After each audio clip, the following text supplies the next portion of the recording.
Good morning, Year 3. Welcome to the reading session. I hope you're all well and you have an enjoyable day. We're going to focus once again on setting description, and the ally today is to focus on word meaning in a setting description. Before we begin, let's ensure that you are prepared. So you do need a pencil or pen and a paper. Use the pause button whenever you need. So let's do a recap on setting descriptions. Read the sentence below, which I will read. Choose the best answer or answers that is or are an element of setting. Remember, setting is where the story takes place. The moon was shining brightly as the fox slowly crept towards the chicken coop. So, could you have A. Fox slowly crept, B. Chicken coop, C. Moon was shining brightly, or D. B and C. Number 2, why is setting important to a story? A. It tells us about the characters.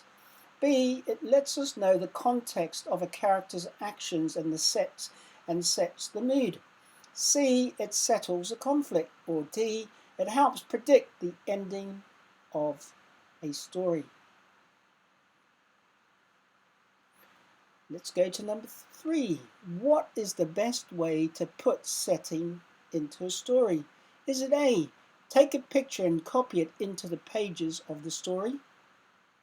B. Use descriptive words and details that create a picture in the reader's minds and pull on their senses? Or C. Use long words and sentences to make pictures? Or D. Describe how the characters look? Number 4, when should setting be used in a story? Is it A. Setting should be used in the beginning of a story when there are new events in the storyline or when the reader needs information to understand the plot? Or B. Setting should be used at the end of the story to help explain the resolution? And finally, number 5, how has setting helped improve the video game industry?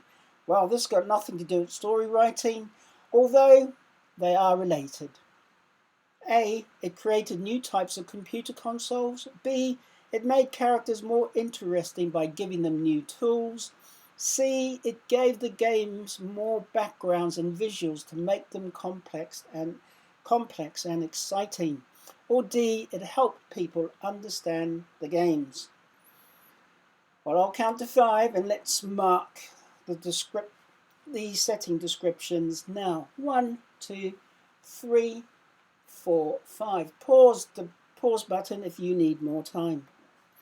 Number 1, it should be D, B and C. They are the chicken coop and the moon shining brightly, all part of the setting where the story takes place or what's in the story.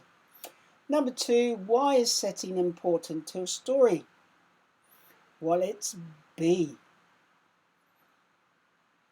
It lets us know the context of characters' actions and sets the mood. So what does that mean? Sometimes they love to have stormy weather, which is part of the setting, and that gives the reader an idea that maybe something awful is going to happen, or possibly it resembles or connects with the character's mood or emotions. Number 3, what is the best way to put setting into a story? This one is B. The descriptive words and details that create a picture in the reader's minds and pull on their senses, hearing, taste, sound, touch, those types of things. Number 4, when should setting be used in a story? It should be A. Number 5, how has setting helped improve the video game industry? It is C. It gave the games more backgrounds and visuals to make them complex and exciting. So people became more interested because they had wonderful places where things were taking place. And that is the setting. Right, we have a number of questions here. It's to do with these four paragraphs. So first of all, look at paragraph 2. What part of the workshop word into action? Paragraph 2. What part of the workshop word into action? Is it 1, the iron beast, 2, the sprockets, or 3, the machine? Number 2, in the second paragraph, the handle that the girl uses to bring the robot to life is made from. So it's in paragraph 2. That's a key part of the question. Number 1, metal. 2, wood. 3, plastic. 4, stone. Number 3, according to the text, what smell could be recognized in the air? So smell is a key word in that phrase. You will need to scan for that word in the text. If you've read read paragraph 2, you would have noticed it's not in paragraph 2. Number 4, look at the line beginning, all of a sudden the robots. What did the robot's eyes begin to do?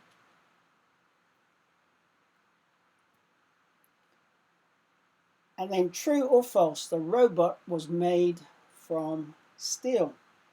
True or false?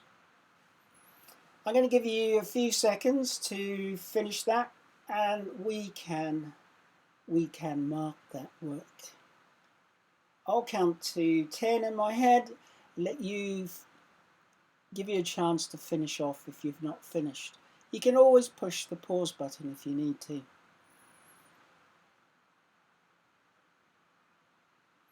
Okay, 5, 4, 3, 2, 1. Let's mark. So did you look in paragraph 2? What part of the workshop word into action? Word would be a key word in there. Did you find it? Was it the iron beast, the sprockets, or the machine? And you would have found word in the second sentence, and it's the machines. In the second paragraph, the handle that the girl uses to bring the robot to life is made of, and once again, what is the key word in that sentence? So it is made of, what did you come up with? Did you get it right? Have you searched again if you haven't already? It's made of hard metal. Okay, according to the text, what smell could be recognized in the air? It was the smell of, was it coffee, smoke, or dust? It was the smell of smoke. Look at the line beginning, all of a sudden, the robots. What did the robot's eyes do? Did you find that? Did you search for all of a sudden? So they began to flicker. And last of all, true or false, the robot was made from steel? The answer is true. Let's move on. So your task at the end of the week is to write a setting description in role as a junior engineer who designs and constructs their own robots. Your senses will play a vital role in this text as you will describe the various things you can see, hear, touch, smell and feel. But first, we need to look at existing text to investigate what it means to be successful. What do they look like? What are the key features of a setting description? Can I magpie any successful elements and form my own writing? Well, the stories written on Friday, lots of people were able to magpie ideas. Lots of people were able to take key features of the character description. So this is a similar skill. What kind of features have you seen in the setting descriptions? So that's something we're going to work on today. as well as Wednesday and Thursday. So the word of the day is bulging. All of a sudden, the robot's bulging eyes began to flicker brightly, but sadly, the room was filled with silence. So synonyms for bulging: swelling, protruding, bloating. Essentially, it means eyes are getting bigger. The opposite to swelling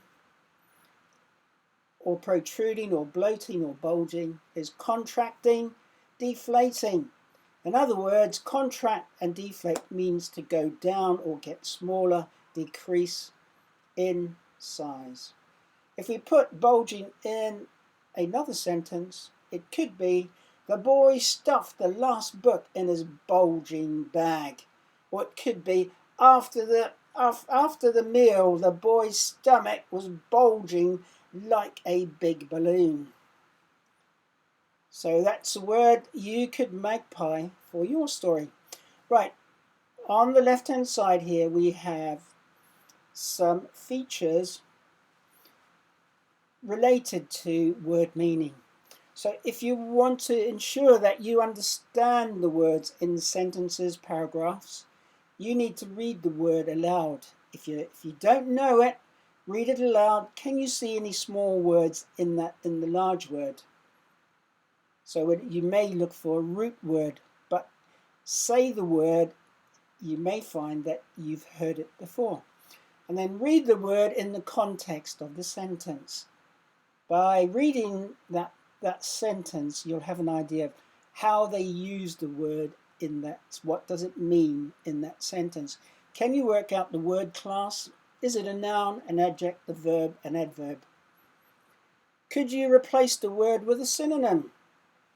And that's always a useful skill. Being able to use synonyms is always going to be a powerful way of creating interesting and descriptive writing. What is the root word? Check in the dictionary. Most people now like to use Google, it's much quicker. So let's look at your task on the right hand side. Look at the following line from the text. As the girl entered her workshop, her detailed designs and blueprints were scattered all over the large wooden table. Which word or phrase could the author have used to replace scattered? Is it A, neatly placed, B, grabbed, C, played, or D, spread? Buzzing and hissing, the pistons pumped rapidly and the smell of smoke wafted into the air. Which word is the closest in meaning to rapidly? A, silently, B, slowly, C, quickly, or D, suddenly. So this is all about word power. Build up your vocabulary, and these things will become very easy. We have seen the root word to rapidly before, so some people have already probably noticed what the answer is without having to think too hard. Let's move on to remembering when you read questions. It's a good idea, if you don't understand at the beginning, read it again, at least. Read it twice if you're not sure, 3 times, 4 times if you need to. And remember the WW, the 3 W's. Who is the character? What are they doing? Where are they? What's happening? Who is it happening to?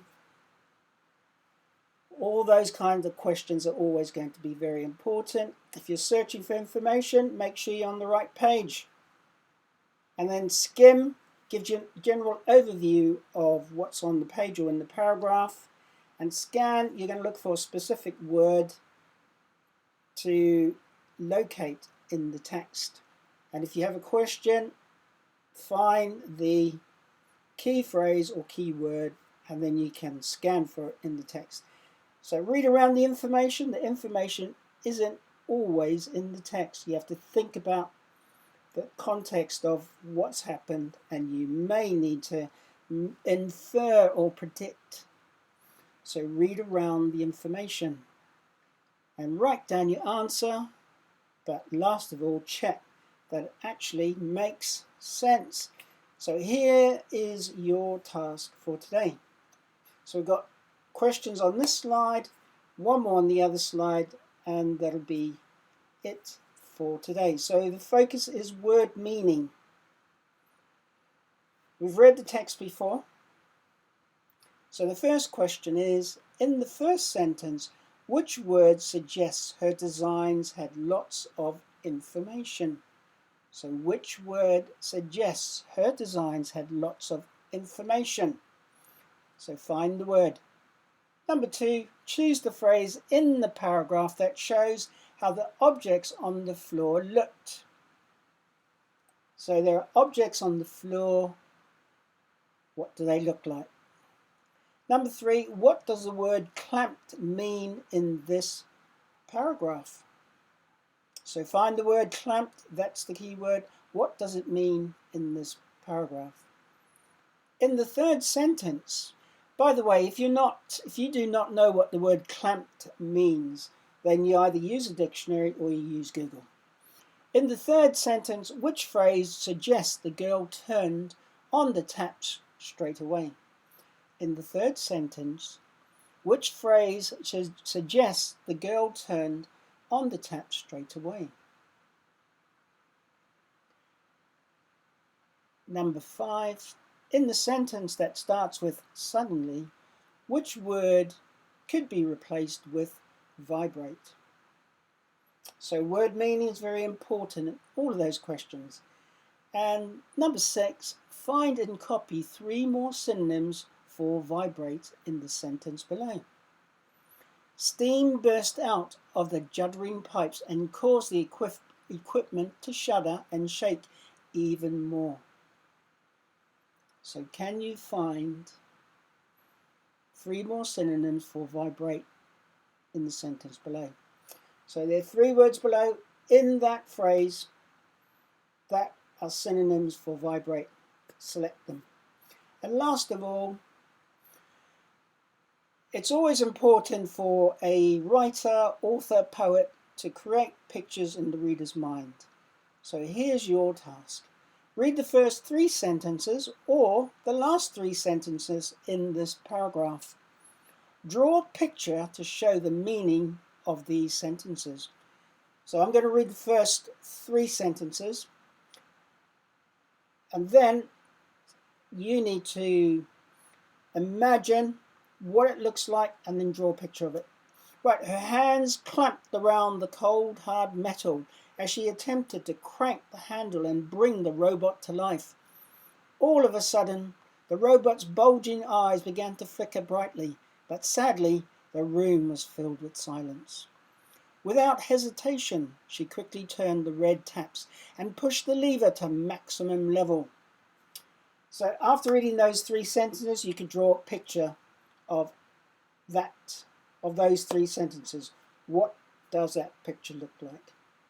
So draw a simple picture. And then the last 3 sentences, I won't read them. You can read them. See if you can create an image of your mind as you read the 3 sentences at the end. And then draw a picture to show the meaning of those 3 sentences. They're only simple pictures, they don't have to be pieces of art. Good luck with the task.